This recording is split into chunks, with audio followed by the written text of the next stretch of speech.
Hi welcome to Telangana exams YouTube channel. నా పేరు విష్ణుకుమార్, నేను సీనియర్ జర్నలిస్ట్ని.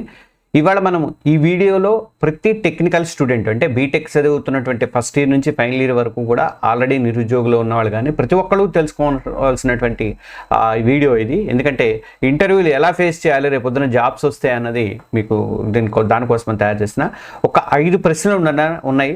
ఈ 5 ప్రశ్నలు మీరు సాల్వ్ చేయగలిగితే నేను ఇన్ఫోసిస్ మీద కాన్సన్ట్రేషన్ చేసి ఇచ్చాను. నేను గూగుల్ మిగతా వాటిల్లో అడిగే వాటి కూడా ఇస్తాను. కాకపోతే ఇలాంటి క్వశ్చన్లే మిగతా వాటిల్లో కూడా మిగతా కంపెనీలు కూడా అడిగే అవకాశం ఉంది. రీసెంట్గా ఇన్ఫోసిస్ హైదరాబాద్ ఇంటర్వ్యూకి వెళ్ళినటువంటి మన సబ్స్క్రైబర్కి వ్యతిరేకినటువంటి ఒకే ఒక క్వశ్చన్, ఆ క్వశ్చన్ మొత్తం కూడా అతని ఇంటర్వ్యూ మొత్తాన్ని కూడా మార్చిపడేసింది. అంటే ఎలాంటి క్వశ్చన్లు అడుగుతారు, మీరు ఎలాగ సమాధానం చెప్పాలన్నది నేను చెప్తాను. మొత్తాన్ని మలుపు తిప్పినటువంటి క్వశ్చన్ ఏంటనేది కూడా నేను ఈ వీడియోలో చెప్తాను. అలాగే ఈ 5 ప్రశ్నలు కనుక మీరు గట్టిగా ప్రిపేర్ అయి ఉంటే మాత్రం ఒక్క ఇన్ఫోసిసే కాదు, ఏ ఉద్యోగం అయినా సరే, అంటే సాఫ్ట్వేర్కి సంబంధించినటువంటి ఏ ఉద్యోగం అయినా కొట్టడానికి అవకాశం అయితే ఉంటుంది. దాదాపు మీ జాబ్ అనేది మీ చేతిలో గ్యారంటీగా ఉంటుంది. ఆ ట్రిక్కీ క్వశ్చన్ ఏంటనేది కూడా చెప్తాను. ఈ వీడియో మాత్రం ఎక్కడ కూడా స్కిప్ చేయకుండా జాగ్రత్తగా చూడండి. అన్ని ముఖ్యమైన విషయాలే ఉంటాయి దీంట్లో. ఇక వీడియోలోకి వెళ్ళే ముందు మీ అందరికీ కూడా మన ఛానల్ని సబ్స్క్రైబ్ చేసుకోండి, ఎవరైనా సబ్స్క్రైబ్ చేసుకోకపోతే. అలాగే ఏ ఫర్ ఎవ్రీ వన్ అని చెప్పేసి పేరుతో అందరికీ నేర్చుకునేలాగా చేర్పాలని చెప్పేసి మనం కొత్త ప్రాజెక్ట్ని చేపట్టాము. దానికి సంబంధించిన వీడియో తెలంగాణ ఎగ్జామ్స్ యూట్యూబ్ ఛానల్లో ఉంది. నేను లింక్ పెడతాను దానికి. తర్వాత వెబ్సైట్లోనేమో తెలుగులో ఆర్టికల్స్ వస్తున్నాయి. ఎగ్జామ్ సెంటర్ 247 ఇంగ్లీష్లో సమాచారం అయితే ఉంటుంది. ఈ లింక్స్ అన్నీ కూడా వీడియో డిస్క్రిప్షన్లో పెడతాను, ఒకసారి చూడండి. ఇక వీడియోలోకి వెళ్దాం. మీరు ఇన్ఫోసిస్ పేరు వినగానే ఏమనిపిస్తుందంటే లక్షల మంది ఫ్రెషర్స్కి మధ్యలో మెదిలేటువంటి ఒకటే, అందులో ఒక ఛాన్స్ వస్తే లైఫ్ సెటిల్ అవుతుందని చెప్పేసి అని అనుకుంటారు. ఇన్ఫోసిస్ లాంటి గ్లోబల్ కంపెనీల్లో కెరీర్ మొదలుపెట్టడం అనేది కొంతమంది కళ కంటుంటారు. ఆ కళకు రియాలిటీకి మధ్య ఒక పెద్ద అడ్డంకి ఉంది, అదే ఇంటర్వ్యూ అంటారు. ఇన్ఫోసిస్ రిక్రూట్మెంట్ ప్రాసెస్ అనేది కొంచెం టఫ్గానే ఉంటుంది. ముందుగా ఆన్లైన్ టెస్ట్ ఉంటుంది, అది పాస్ అయితే టెక్నికల్ ఇంటర్వ్యూ ఉంటుంది. అక్కడ గట్టెక్కితే మనకి ఫైనల్గా హెచ్ఆర్ ఇంటర్వ్యూ ఉంటుంది. చాలామంది ఈ టెక్నికల్ హెచ్ఆర్ ఇంటర్వ్యూలలోనే ఆ రౌండ్స్లోనే ఫిల్టర్ అయిపోతారు అన్నమాట. ఎగ్జామ్ రావడం అంతవరకు ఓకే, కానీ ఈ రెండిట్లో మాత్రం ఫిల్టర్ అయిపోతారు. ఎందుకంటే వాళ్ళకి టెక్నికల్ నాలెడ్జ్ లేక కాదు, తెలిసిన ఆన్సర్ని ఎలా చెప్పాలో తెలియక అన్నది అక్కడ ప్రాబ్లం అవుతుంది అనమాట. ఇంటర్వ్యూలో చేసేవాళ్ళు మన నుంచి ఏం ఆశిస్తున్నారు, మనం ఏం చెప్పాలి అన్నది అక్కడ అర్థం చేసుకోకపోవటం వల్ల ఈ ప్రాబ్లం అనేది వస్తుంది. ఈ వీడియోలో సరిగ్గా నేను ఆ గ్యాప్ని ఫిల్ చేయబోతున్నా. ఈ మధ్య ఇన్ఫోసిస్ హైదరాబాద్లో సిస్టమ్ ఇంజనీర్ రోల్ రిక్రూట్మెంట్ జరిగింది. అందులో ఫ్రెషర్స్ని పదే అడుగుతున్నటువంటి 5 కీలకమైనటువంటి ప్రశ్నలు తీసుకొని నేను వాటికి జవాబులు అనేది ఇవ్వబోతున్నా. ఇది మామూలు ప్రశ్నలు కాదు, మీ సెలక్షన్ని డిసైడ్ చేసేటువంటి టర్నింగ్ పాయింట్స్ అనుకోండి. ప్రతి ప్రశ్నకు కూడా పర్ఫెక్ట్ ఆన్సర్ ఎలా ఇవ్వాలి, దాని వెనకున్నటువంటి లాజిక్ ఏంటి, మీరు ఎలా ఇస్తే బ్యాడ్ ఎగ్జాంపుల్ అవుతుంది, ఎలా ఇస్తే గుడ్ ఎగ్జాంపుల్ అవుతుంది అనేది కూడా నేను చెప్తాను. అసలు మనం చేయకూడని తప్పులు ఏంటి అన్నీ కూడా వివరంగా మాట్లాడుకుంటాం. స్కిప్ చేయకుండా ఈ వీడియోని చివరి వరకు కూడా ఈ వీడియోని చూడండి. మీ ఫ్రెండ్స్కి, రిలేటివ్స్కి, అలాగే ఇంజనీరింగ్ గ్రాడ్యుయేట్స్ చదువుతున్నటువంటి వాళ్ళందరికీ కూడా మన వీడియో లింక్ని ఫార్వర్డ్ చేయండి. Let us start. ఇక ఇన్ఫోసిస్లో అడిగినటువంటి ఆ 5 ప్రశ్నలు ఏంటి అండ్ వాటికి కీలకమైనటువంటి సమాధానాలు ఏంటి అన్నది ఒకటి చూద్దాం. ఫస్ట్ క్వశ్చన్, మీ గురించి, మీ ఫైనల్ ఇయర్ ప్రాజెక్ట్ గురించి చెప్పండి అని అడుగుతారు. ఏ ఇన్ఫోసిస్, నాట్ ఓన్లీ ఇన్ఫోసిస్, ఏ కంపెనీకి వెళ్ళినా కూడా ఇలాంటి క్వశ్చన్ అయితే మీకు ఎదురవుతుంది. ఇంటర్వ్యూ రూమ్లోకి ఎంటర్ కాగానే మీకు 99% ఇంటర్వ్యూవర్స్ అడిగేటువంటి ఫస్ట్ క్వశ్చన్ ఇదే, tell me about yourselves అని అడుగుతారు. చాలామంది దీన్ని లైట్ తీసుకుంటారు. పేరు, ఊరు, కాలేజీ అలాంటివి అని చెప్పి, మా కుటుంబంలో ఎంతమంది అని చెప్పి ఊరుకుంటారు, సైలెంట్ అయిపోతారు. కానీ ఇది మీ ఫస్ట్ ఇంప్రెషన్ క్రియేట్ చేయడానికి ఒక గోల్డెన్ ఛాన్స్ అవుతుంది. ఎందుకంటే first impression is best impression అంటారు కదా, అందువల్ల అనమాట. ఇంటర్వ్యూయర్ మీ బయోడేటా తెలుసుకోవడానికి కాదు మిమ్మల్ని అడిగింది, మీ గురించి చెప్పండి అని. అదంతా మీ రెజ్యూమ్లో ఉంటుంది, అని చూసుకుంటాడు కూడా, చూసే ఉంటాడు కూడా. మిమ్మల్ని పిలిచే ముందే ఆయనే తెలుసుకొని ఉంటాడు. తర్వాత ఆ జాబ్కి మీరు ఎంతవరకు సెట్ అవుతారు అంచనా వేయడానికే ఈ first question tell me about your self అనేది అడుగుతారన్నమాట. ఇప్పుడు నేను చెప్పబోయే విధంగా ఎవరు కూడా అసలు చెప్పొద్దు. ఇది బ్యాడ్ ఎగ్జాంపుల్ ఫస్ట్, తర్వాత గుడ్ ఎగ్జాంపుల్ చెప్తాను. నా పేరు వెంకటు, నేను హైదరాబాద్లో ఉంటాను, హైదరాబాద్ చెందినవాడిని, పలానా హయత్ నగర్ లేకపోతే మణికొండలోనూ ఉంటాను. XYZ కాలేజీలో బీటెక్ కంప్యూటర్ సైన్స్ చేశానండి. అలాగే నాకు క్రికెట్ ఆడటం ఇష్టం అండి, సోషల్ మీడియాలో కూడా రీల్స్ అయ్యి చూస్తుంటాను బాగానే అని చెప్తారు. ఈ సమాధానం అనేది చాలా రొటీన్గా ఉంటుంది. దీంట్లో ఏం పస ఉండదు. మీ స్కిల్స్ ఏంటో, మీ ప్యాషన్ ఏంటో అస్సలు తెలియటం లేదు. మరి ఎలా చెప్పాలి అంటే, ఇప్పుడు నేను చెప్పబోయే విధంగా చెప్తే మీరు డెఫినెట్గా మిమ్మల్ని చూసి వాళ్ళు ఇంప్రెషన్ అవుతారు. ఇది గుడ్ ఎగ్జాంపుల్.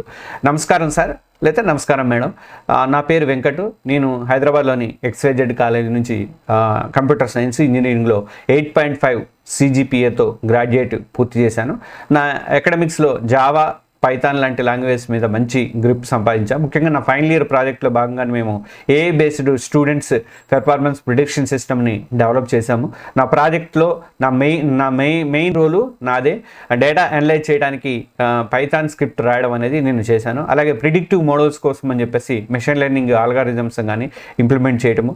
ఈ ప్రాజెక్టు నాకు టెక్నికల్గా కాకుండా ప్రాబ్లమ్ సాల్వింగ్ స్కిల్స్ నేర్పడంతో పాటు టీంతో కలిసి పనిచేయడం ఎంత ముఖ్యమో నేర్పింది అని చెప్పేసి చెప్తాము. అంతేకాకుండా ఇంకా ఇప్పుడు ఇన్ఫోసిస్ లాంటి ఇన్నోవేటివ్ కంపెనీలలో నా స్కిల్స్ వాడుతూ కొత్త టెక్నాలజీ నేర్చుకోవడానికి ఎగ్జైటెడ్గా ఉన్నాను అని చెప్పేసి చెప్పాలి. ఇలా చెప్పితే మిమ్మల్ని అసలు ఫుల్ సెలెక్ట్ చేస్తారు. అంటే నేను చెప్పిన ఇదే కాదు, మీ ఫైనల్ ఇయర్లో మీరు ఏం ప్రాజెక్ట్ చేశారు, దాంట్లో మీ రోల్ ఏంటి, మీరు ఎలా దాన్ని అచీవ్ చేశారు, దాన్ని చేయడానికి ఎలా ఏమేమి ఉపయోగించారు, ఇట్లాంటివన్నీ చెప్పాలి. అంటే మొదటి ఆన్సర్కి రెండో ఆన్సర్కి సమాధానం తేడా అనేది చూడండి. నా పేరు ఇది, నా ఊరి పేరు ఇది, నాకు హ్యాబీస్ ఇవి, నీ హ్యాబీస్ వాడికి ఎందుకు? ఈ ఆన్సర్లో మీరు మీ స్కిల్స్, మీరు చేసిన ప్రాజెక్టు, దానివల్ల ఏం నేర్చుకున్నారు, కంపెనీకి ఎలా హెల్ప్ అవుతారు, అన్నీ క్లియర్గా ఉన్నాయి. రెండో క్వశ్చన్లో గుడ్ ఎగ్జాంపుల్లో ఈ ప్రాజెక్ట్ గురించి చెప్పేటప్పుడు టైటిల్ చెప్పి వదిలేయద్దు. దాని గోల్ ఏంటి అంటే, మీరు ఫైనల్ ఇయర్లో ఏం ప్రాజెక్ట్ చేశారంటే టైటిల్ చెప్పి వదిలేదు. అసలు ఇది ఎందుకు చేశారు, ఏంటి, దాన్ని వెనుకున్నటువంటి ఆ గోల్ ఏంటి, ఏ టెక్నాలజీ వాడారు, మీ రోల్ ఏంటి, మీరు ఫేస్ చేసినటువంటి ఛాలెంజ్లు ఏంటి, దాన్ని ఎలా రెక్టిఫై చేసుకున్నారు, ఈ 5 పాయింట్స్ కూడా నోట్ చేసుకొని ఆ ప్రకారం మీరు చెప్పుకుంటూ పోవాలన్నమాట. ఇక సెకండ్ ప్రశ్నలో ఎలాంటివి అడుగుతారంటే, టెక్నికల్ క్వశ్చన్ అడుగుతారు. మీకు బాగా వచ్చిన లాంగ్వేజ్లో ఒక కోర్ కాన్సెప్ట్ చెప్పండి అంటారు. అంటే ఉదాహరణకు పైథాన్ పాత్ అంటే ఏంటి అని అడుగుతారు. ఈ ప్రశ్న ఖచ్చితంగా మీ రెజ్యూమ్ నుంచే వస్తుంది. టెక్నికల్ క్వశ్చన్ అనేది మీ రెజ్యూమ్లో మీరు ఏం రాస్తారో దాని నుంచే వస్తుంది. మీరు జావా లేదా పైథాన్ అని మెన్షన్ చేస్తే దానికి తగ్గట్టుగా దాని నుంచి ఒక డెప్త్గా, మీకు ఎంత డెప్త్ ఉందో మీ దగ్గర అనేది వాళ్ళు టెస్ట్ చేయడానికి ఒక క్వశ్చన్ అయితే అడుగుతారు. వాళ్ళు అడిగేది సింపుల్ డెఫినేషన్ కాదు, దాని వెనక ఉన్నటువంటి ఎందుకు, ఎలా అనే కాన్సెప్ట్ని అడుగుతారు. ఉదాహరణకు పైథాన్ పాత్ అంటే ఏంటి అని అడిగారు అనుకోండి, అప్పుడు బ్యాడ్ ఎగ్జాంపుల్ ఏంటి, పైథాన్ పాత్ అనేది ఒక environmental variable sir, path set చేయడానికి వాడతారు దీన్ని అని చెప్పి ఊరుకుంటారు మీరు. ఇది సగం ఆన్సర్ మాత్రమే, ఇది పూర్తిగా ఆన్సర్ కాదు. కాన్సెప్టబుల్ వీక్నెస్ అనేది మీ యొక్క కాన్సెప్టబుల్ వీక్నెస్ అనేది ఇక్కడ బయటపడుతుంది. అయితే ఎలా చెప్తే ఇంప్రెస్ అవుతారు అంటే, గుడ్ ఎగ్జాంపుల్ చూడండి ఒకసారి. సార్ సింపుల్గా చెప్పాలంటే పైథాన్ పాత్ అనేది పైథాన్కి అడ్రస్ చెప్పేటువంటి ఒక గైడ్ లాంటిది. అలాగే మనం ఒక మాడ్యూల్ని ఇంపోర్ట్ చేసినప్పుడు పైథాన్ కొన్ని డిఫాల్ట్ లొకేషన్స్ వెతుకుతుంది. అంటే కరెంట్ ఫోల్డర్లో లేదా పైథాన్ ఇన్స్టాల్ అయిన తర్వాత సైట్ ప్యాకేజీలో ఫోల్డర్ అనేది వెతుకుతుంది. కానీ ఒక్కోసారి మనం రాసినటువంటి మాడ్యూల్స్ వేరే ఫోల్డర్లో కూడా ఉండొచ్చు. అప్పుడు ఆ ఫోల్డర్ అడ్రస్ని మనము పైథాన్ పాత్ వేరియబుల్కి యాడ్ చేస్తే పైథాన్ ఆ లొకేషన్ కూడా వెళ్ళి వెతుకుతుంది. ఇది ముఖ్యంగా పెద్ద ప్రాజెక్టులో కోడ్ని నీట్గా ఆర్గనైజ్ చేసుకోవడానికి, అలాగే మాడ్యూల్ నాట్ ఫౌండ్ లాంటి ఎర్రర్స్ లేకుండా చూసుకోవడానికి చాలా హెల్ప్ అవుతుంది సార్. సో ఇది ఇంపార్టెంట్ స్టేట్మెంట్స్ కోసము పైథాన్ సెర్చ్ చేసే డైరెక్టరీ లిస్టుకు మనం ఇచ్చేటువంటి అడిషనల్ డైరెక్టరీ సార్ అని చెప్పేసి చెప్పాలి. ఈ సమాధానము మీరు డెఫినేషన్తో పాటు, పైథాన్ పాత్ అంటే ఏంటో చెప్పింది డెఫినేషన్తో పాటు, అది ఎందుకు అవసరము, ప్రాక్టికల్గా ఎలా ఉపయోగపడుతుంది, ఇవన్నీ చెప్పడం వల్ల ఏంటంటే మీకు సబ్జెక్టు మీద ఉన్నటువంటి పట్టుని ప్రూవ్ చేసే అవకాశము ఉంటుంది. మీరు జావా డెవలపర్ అయితే JVM కానీ, ఆర్కిటెక్చర్ కానీ, హీప్ వర్సెస్ స్టాక్ మెమరీ కానీ, తర్వాత పాలీమార్ఫిజం లాంటి కాన్సెప్ట్లు మీద ఇలా డీప్ నాలెడ్జ్ అయితే కొంచెం పెంచుకోవాల్సి ఉంటుంది. అది ఎలా పనిచేస్తుంది, అది ప్రాక్టికల్గా ఎలా ఉపయోగపడుతుంది, అది ఎందుకు అవసరము, దాని డెఫినేషన్ ఏంటి, ఇలాంటివన్నీ కూడా మీరు చెప్పగలిగి ఉండాలి. ఇది సెకండ్ క్వశ్చన్. ఇక థర్డ్ క్వశ్చన్ వచ్చేసరికి, థర్డ్ క్వశ్చన్లో సిట్యువేషనల్ క్వశ్చన్ అనేది వస్తుంది. మీరు మీ టీం లీడ్ ఇచ్చిన తర్వాత ఒక టాస్క్ మీకు నచ్చకపోతే లేదా అది కరెక్ట్ కాదని మీకు అనిపిస్తే ఏం చేస్తారు అంటే, మీ టీం లీడర్తో మీరు విభేదిస్తారా అన్న క్వశ్చన్, ఆ టైప్లో క్వశ్చన్ అయితే అడుగుతారు. అయితే టెక్నికల్ స్కిల్స్ ఎంత ముఖ్యమో టీంతో కలిసి పనిచేయడం కూడా. మీకు టెక్నికల్ నాలెడ్జ్ వ్యాస్ట్గా ఉండొచ్చు, కానీ టీంతో కలిసి పనిచేయడం అనేది కంపల్సరీగా చాలా అవసరము. కాబట్టి అది కూడా వాళ్ళు క్వశ్చన్ అనేది చేస్తారు. మీ కమ్యూనికేషన్ ప్రాబ్లం కానీ కమ్యూనికేషన్ కానీ ప్రాబ్లం సాల్వింగ్ కానీ ప్రొఫెషనలిజం కానీ ఇవన్నిటినీ కూడా వాళ్ళు టెస్ట్ చేస్తుంది. ఇక్కడ అసలు నెగిటివ్ లేదా ఆవేశంగా నేను చెప్పింది కరెక్ట్ అండి, నేను చెప్పిన దాని పాటలో వెళ్ళకపోతే మా లీడర్ మీద అవసరమైతే కంప్లైంట్ చేస్తాను, ఆ టైప్లో వెళ్ళకూడదు అనమాట. అయితే బ్యాడ్ ఎగ్జాంపుల్ కూడా చెప్తాను నేను ఒకసారి. స్టార్ అనేది వాడుకోవాలి. స్టార్ అంటే ఏంటంటే సిట్యువేషను, టాస్క్, యాక్షన్, రిజల్ట్. ఈ మెథడ్ వాడితే సమాధానం అనేది చాలా ఎఫెక్టివ్గా ఉంటుంది. అసలు బ్యాడ్ ఎగ్జాంపుల్ ఏంటి? నాకు తప్పు అనిపిస్తే సార్ నేను ఆ పని చేయను, డైరెక్ట్గా మా మేనేజర్కి మాట్లాడతాను, అంటే టీమ్ లీడర్ని దాటిపోయి మళ్ళీ వేరే మేనేజర్కి మాట్లాడతాను. ఇది మీ ఈగోని టీంతో కలిసి పనిచేయడం అనేది ఆ యొక్క ఒపీనియన్ మీకు లేదు అని చెప్పేసి భావం అంటే ఇంటర్వ్యూకి కలుగుతుంది. ఇది చాలా పెద్ద రెడ్ ఫ్లాగ్ అనుకోవాలి. మీ ఉద్యోగాన్ని మీరే చేతులారా వదులుకున్నట్టుగా అవుతుంది. ఇలా చెప్తే ఇంప్రెస్ అవుతారు. గుడ్ ఎగ్జాంపుల్ ఏంటనేది చెప్తాం ఒకసారి. స్టార్ మెథడ్ ఉపయోగించాలి ఇక్కడ. సార్ ఇది చాలా ప్రాక్టికల్ క్వశ్చన్ సార్. రియల్ లైఫ్లో ఎలాంటి సిచ్యువేషన్స్ రావచ్చు, అప్పుడు నేను చాలా ప్రొఫెషనల్గా హ్యాండిల్ చేస్తాను అని చెప్పి ఫస్ట్ అసలు అక్కడే పడిపోతారు వాళ్ళు. తర్వాత ముందుగా సిచ్యువేషన్ అండ్ టాస్క్, అంటే నేను ఆ టాస్క్ని దాని వెనుకున్నటువంటి ఉద్దేశాన్ని పూర్తిగా అర్థం చేసుకోవడానికి ప్రయత్నం అనేది చేస్తాను. బహుశా నాకు ఏదైనా కమ్యూనికేషన్ గ్యాప్ ఉందేమో చెక్ చేసుకుంటాను. ఎందుకంటే వాడు చేసింది నచ్చట్లేదు అని చెప్పేసి అడిగాడు కదా, నచ్చకపోతే మీరు ఏం చేస్తారని అడిగాడు కాబట్టి ఆయనకి ఏమన్నా కమ్యూనికేషన్ గ్యాప్ ఉందేమో నేను చెక్ చేసుకుంటాను. నా ఫస్ట్ ప్రయారిటీ ప్రాజెక్ట్ సక్సెస్ అవడమే అని చెప్పేసి చెప్పాలి. రెండోది వచ్చేసరికి నేను ఏం చేస్తానంటే యాక్షన్. ఫస్ట్ ఏంటి, సిచ్యువేషన్ ఏంటి, టాస్క్ ఏంటి అనేది మనము అక్కడ చెప్పాం. రెండోది వచ్చేసరికి యాక్షన్. ఇది యాక్షన్కి వచ్చేసరికి వెంటనే రియాక్ట్ అవ్వకుండా నా అప్రోచ్ ఎందుకు బెటరో చెప్పడానికి కొన్ని ఫ్యాక్ట్స్ కానీ ఆల్టర్నేటివ్ సొల్యూషన్స్తో నేను రెడీ అవుతాను సార్ అని చెప్పాలి. తర్వాత టీమ్ లీడర్తో ప్రైవేట్గా మాట్లాడి, సార్ ఈ టాస్క్ విషయంలో నాకు ఒక చిన్న డౌట్ ఉంది, మనం ఈ దారిలో వెళ్తే ఫ్యూచర్లో ఈ ప్రాబ్లం రావచ్చు, దీనికి బదులుగా ఎలా చేస్తే బాగుంటుంది, మీరేమంటారు అని నా పాయింట్ని గౌరవంగా డీటెయిల్డ్గా వివరిస్తాను అని చెప్తాము అక్కడ వరకు. ఇంకోటి దాంతో నా రిజల్ట్ గురించి, ఒకవేళ నా ఐడియా లీడర్కి నచ్చపోతే మేము కొత్త అప్రోచ్తో ముందుకెళ్తాము. ఒకవేళ ఆయనకు తన పాత నిర్ణయమే కట్టుబడి ఉంటే ఆయన ఎక్స్పీరియన్స్ని మాత్రం గౌరవిస్తాను. ఆ టాస్క్ని నా బెస్ట్ ఎఫర్ట్తో పూర్తి చేస్తాను. ఆయన చెప్పిన విధంగానే చేసుకుంటూ వెళ్ళిపోతాను. ఎందుకంటే ఫైనల్ డెసిషన్ అనేది టీమ్ లీడర్ది కాబట్టి ఈ ప్రాసెస్ వల్ల టీంలో గొడవలు రావు, తర్వాత ప్రాజెక్టు కూడా ఆగిపోయే ఛాన్స్ ఉండదు సార్ అని చెప్పేసి చెప్పాలి. ఈ ఆన్సర్ అనేది మీ మెచ్యూరిటీని, మీరు ప్రాబ్లం హ్యాండిల్ చేసే విధానాన్ని, మీరు గ్రూప్లో అందరితో కలిసిపోయి టీంతో పనిచేసే విధానాన్ని, ఇవన్నీ కూడా మిమ్మల్ని అక్కడ తీసుకొస్తుంది. పాజిటివ్గా మీరంత పాజిటివ్గా ఉన్నారనేది తెలియజేస్తుంది. నాలుగో ప్రశ్న చూద్దాం. నాలుగో ప్రశ్న ఏంటంటే హెచ్ఆర్ లాయల్టీ ప్రశ్న అడుగుతుంది. ఇది వై ఇన్ఫోసిస్ అని అడుగుతుంది. ఇన్ఫోసిస్లో మీరు ఎందుకు జాబ్ చేయాలనుకుంటున్నారు అని చెప్పేసి హెచ్ఆర్ అడుగుతుంది. జనరల్గా ఈ ప్రశ్న వల్ల ఏంటంటే మీరు కేవలం జీతం కోసం వస్తున్నారా, లేకపోతే అక్కడ కంపెనీ మీద నిజంగా ఇంట్రెస్ట్ ఉందా లేదా అని తెలుసుకోవడానికి అనేది ఈ క్వశ్చన్ అనేది వాళ్ళు రైజ్ చేస్తారు అనమాట. మీరు కంపెనీ గురించి ఎంత రీసెర్చ్ చేశారనేది కూడా ఇక్కడ ఈ క్వశ్చన్ ద్వారా తెలిసిపోతుంది అనమాట. మీ యొక్క ఒపీనియన్ అనేది వాళ్ళకి తెలుస్తుంది.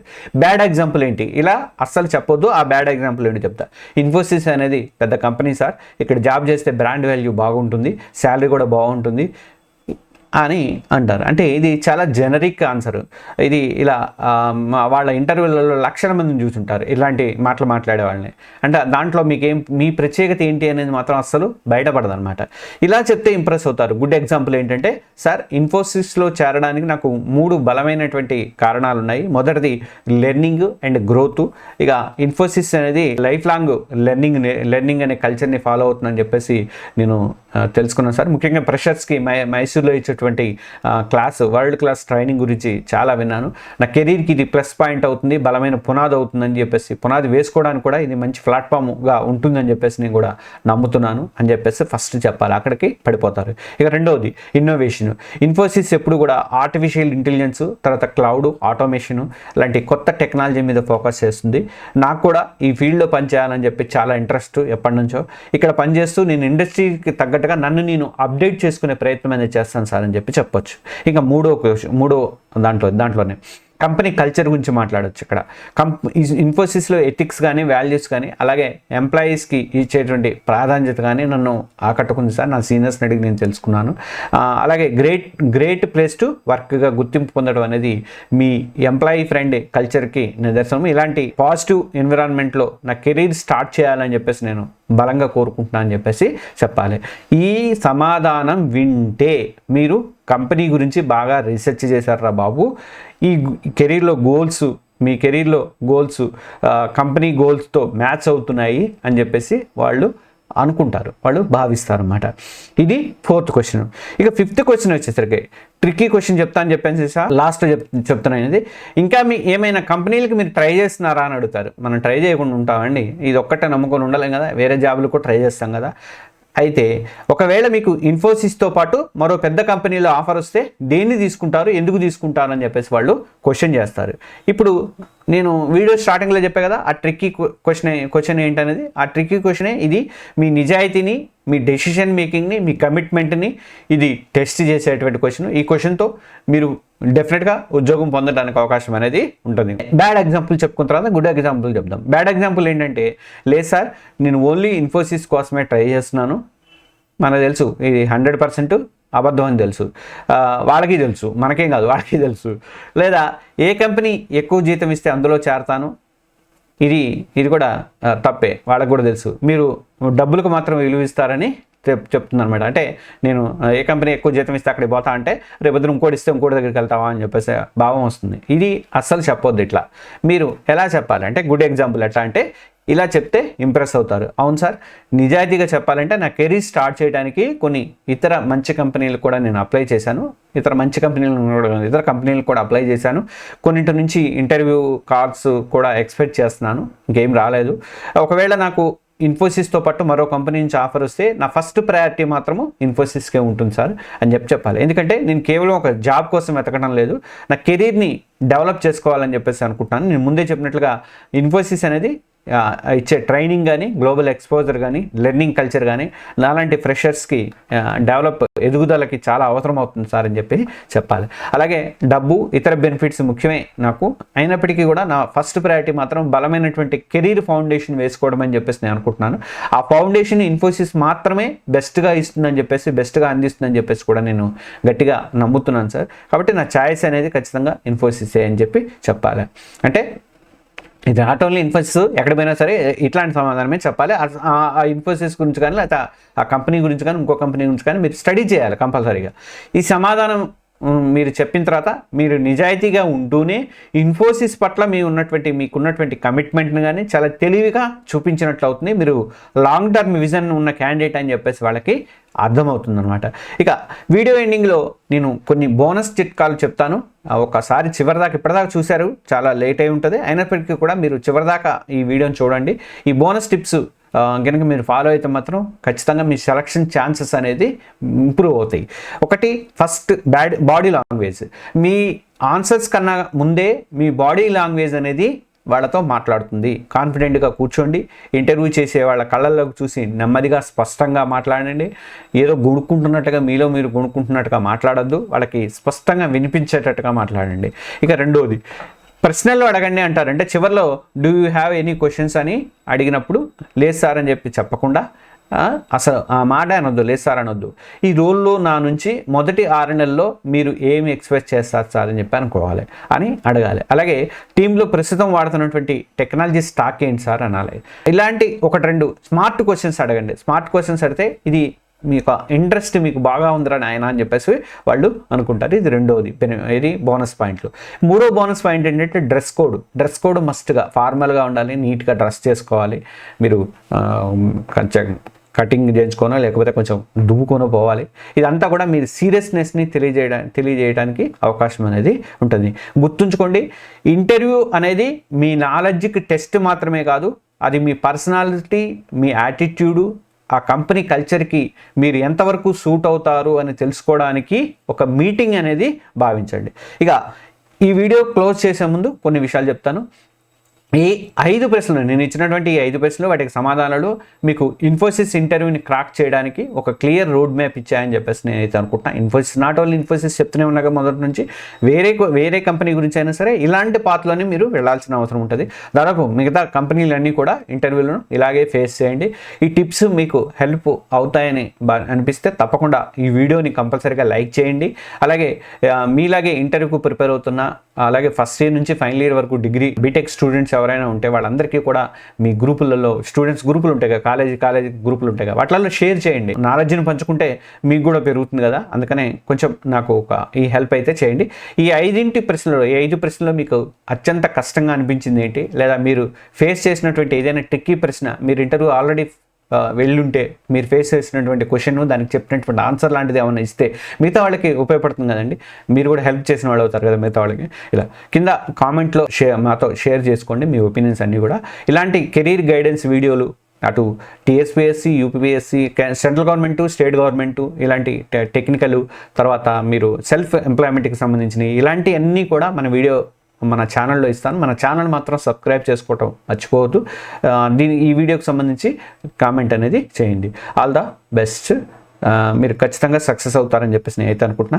మన ఛానల్ని సబ్స్క్రైబ్ చేసుకోండి. నేను ఇంకొక మాట చెప్తాను మరొకసారి ముగించే ముందు, ఏఐ ఫర్ ఎవ్రీవన్ అని చెప్పేసి మనం అందరూ కూడా ఏఐ నేర్పించాలి, ఏఐ మీద నాలెడ్జ్ చేయాలి. వాళ్ళకి కొత్త ప్రాజెక్ట్ అనేది ఒకటి చేపట్టాము, వాళ్ళకి 0 నుంచి జాబ్ లెవెల్ వరకు కూడా తీసుకోవడానికి. దానికి సంబంధించిన వీడియోలతో పాటు దానికి సంబంధించిన ఆర్టికల్స్ అన్నీ కూడా నేను తెలంగాణ ఎగ్జామ్స్ వెబ్సైట్లో తెలుగులో పెడుతున్నాను. ఎగ్జామ్ సెంటర్ 247 అనే దాంట్లో ఇంగ్లీష్లో పెడుతున్నాను. ఇవన్నీ కూడా ఈ లింక్స్ అనేవి వీడియో డిస్క్రిప్షన్లో ఉంటాయి, ఒకసారి చూడండి. Okay, thank you.